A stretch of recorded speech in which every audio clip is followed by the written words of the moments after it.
मनमोहिनी नाम की एक सुंदर डायन जो इधर उधर घूमती रहती है, जो अपने प्रेमी राणा से मिलने के लिए 500 वर्ष से भटक रही है। एक दिन की बात है, जहाँ उसका हवेली था, वहीं से एक इंसान गुजरा जो बिल्कुल राणा जैसा ही था। पर बात तो यह 500 साल पहले की है। राणा का पुनर्जन्म था यह, इसमें इसका नाम रोमियो था। जब डायन ने देखा तो वह बहुत खुश हुई और जोर जोर से हंसने लगी और बोली, हाँ, आखिर मिल ही गए तुम। तुम्हें तुम्हें नहीं पता मैं तुम्हारा कब से इंतजार कर रही हूँ। पर रोमियो, उसको कुछ पता नहीं था, उसे कुछ सुनाई नहीं दे रहा था। रोमियो अपनी मस्ती में जा रहा था। तभी डायन ने अपना रूप बदला और उसके सामने आ। रोमियो उसके तरफ नहीं देखा। फिर डायन यह देखकर गुस्सा हो गई कि मेरी तरफ देख ही नहीं रहा। फिर वह जोर से उसके सामने आई, जिससे वह डर गया और देखने लगा और फिर बोला, तुम कौन हो और यहाँ क्या कर रही हो? तो डायन बोली, मैं तुम्हें कब से देखती आ रही हूँ, मैं तुमसे बहुत प्यार करती हूँ। ऐसा बोलकर वह रोमियो के गले लग गई। रोमियो को कुछ समझ नहीं आ रहा था। वह बोला, मैं आपको जानता, मैं आपको देखा पहली बार है, मैं आपको जानता भी नहीं हूँ। डायन बोली, नहीं, हम दोनों 500 साल पहले से ही एक दूसरे को जानते हैं। यह सुनकर रोमियो एकदम से सुन्न हो गया और चौंक कर बोला, क्या बोला आपने? फिर डायन ने अपनी बात बदल कर बोली, मुझे मुझे ऐसा लगता है 500 साल से हम एक दूसरे को जानते हैं। धीरे धीरे रोमियो को भी डायन से प्यार हो गया। वह डायन रोमियो को अपने पास करने लगी। रोमियो को कुछ पता नहीं था कि वह एक औरत के रूप में चुड़ैल है। रोज वह डायन के हवेली जाता और डायन उसको अपने पास अपने वश में कर लेती और काफ़ी समय उसके साथ बिताती। और रोमियो के जाने बाद वह अपने चुड़ैल रूप में आकर गाना गाती और हमेशा साथ रहने का सोचती।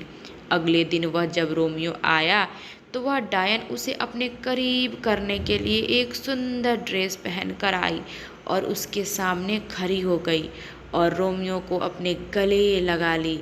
रोमियो को भी उसके आगे पिघलता जा रहा था। वह धीरे धीरे उसके लिप्स को अपने लिप्स पर रखता और जोश में पप्पियाँ करने लगा। उसके गले को काटता काटता है और उसके कमर को कस कर पकड़ने लगता, क्योंकि डायन अपने वश में रख कर कराती। एक बार जब उसे कुछ लोगों ने हवेली जाते देखा तो उन्होंने बोला कि तुम इस हवेली में क्यों जाते हो? क्या तुम्हें मालूम नहीं इसमें एक डायन रहती है? यह 500 साल पहले से ही यहाँ पर बसी है। यह हवेली भी 500 साल पहले का ही है। यह सुनकर रोमियो का होश उड़ गया और वह डर गया और वहाँ से भाग गया। जब कुछ दिन तक रोमियो हवेली नहीं आया तो डायन एकदम गुस्सा और परेशान होकर इधर उधर घूमने लगी और ढूंढने लगी, और जो भी उसके सामने आता उसे बहुत परेशान करती और रोमियो को ढूंढने के लिए बोलती और उसे नुकसान पहुंचाती। जब रोमियो को गांव वाले ने बताया तो वह बोला, ठीक है, मैं उसके पास नहीं जाऊंगा, नहीं तो वह पूरे गांव को नुकसान पहुंचाएगी। तब गांव वाली ने बताया कि तुम एक बाबा के पास जाओ। सबके कहने पर बाबा के पास जाकर उसने सारी बात बताई। तब बाबा ने रोमियो को बोला, यह एक बहुत शक्तिशाली डायन है जो आज से 500 साल पहले तुम दोनों एक दूसरे से प्यार करते थे।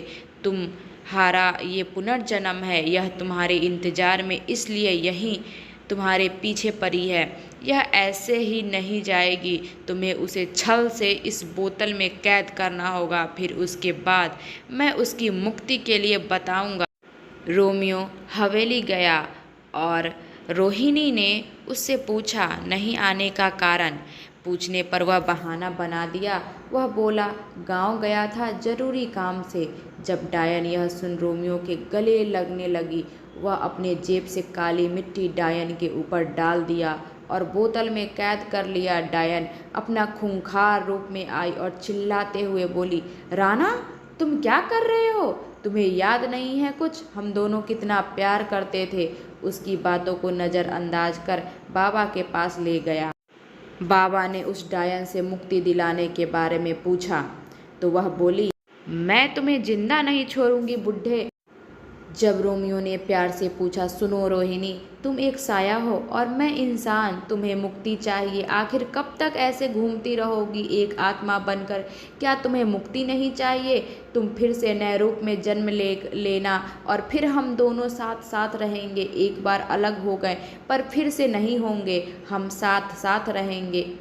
पर एक वह साथ होकर रोते हुए बोली, राना, मेरी मुक्ति तुम्हारे ही हाथों होगी। मैं इतने साल से इधर उधर रहती हूँ, भटक रही हूँ तुम्हारे लिए कि तुम मुझे मुक्ति दोगे। रोमियो के आंखों में आंसू आ गया और बोला, तुम मेरे लिए इतने सालों से तड़प रही हो, मुझे माफ़ कर देना रोहिणी। फिर उसे बताया हवेली के अंदर उसका दफनाया गया था, वहाँ पर हवन कर हवेली को जलाना होगा। फिर ऐसे ही रोमियो ने बाबा से हवन करवाया और हवेली को जला दिया। धीरे धीरे रोमियो ने रोहिणी को हवाओं में जाते देखने लगा। रोमियो के आंखों से आंसू निकल रहा था। फिर हवेली के पास उसने एक मंदिर बनवाया जिससे लोगों का डर दूर हो और लोग अब डरे नहीं, पूजा करने आने लगे और उसके दिल में डायन का खौफ दूर हो जाए। जब रोमियो को भी रोहिणी से प्यार हो गया था, वह उसे हमेशा याद करता और उसका इंतजार करता रहता। पार्ट 2 रोहिणी का फिर हुआ पुनर्जन्म नेक्स्ट डे। आपको कहानी पसंद आया हो तो कमेंट करें और नेक्स्ट पार्ट के लिए ज़रूर बताएं और सब्सक्राइब भी करें। तब तक के लिए बाय बाय, फिर मिलते हैं नेक्स्ट कहानी के साथ।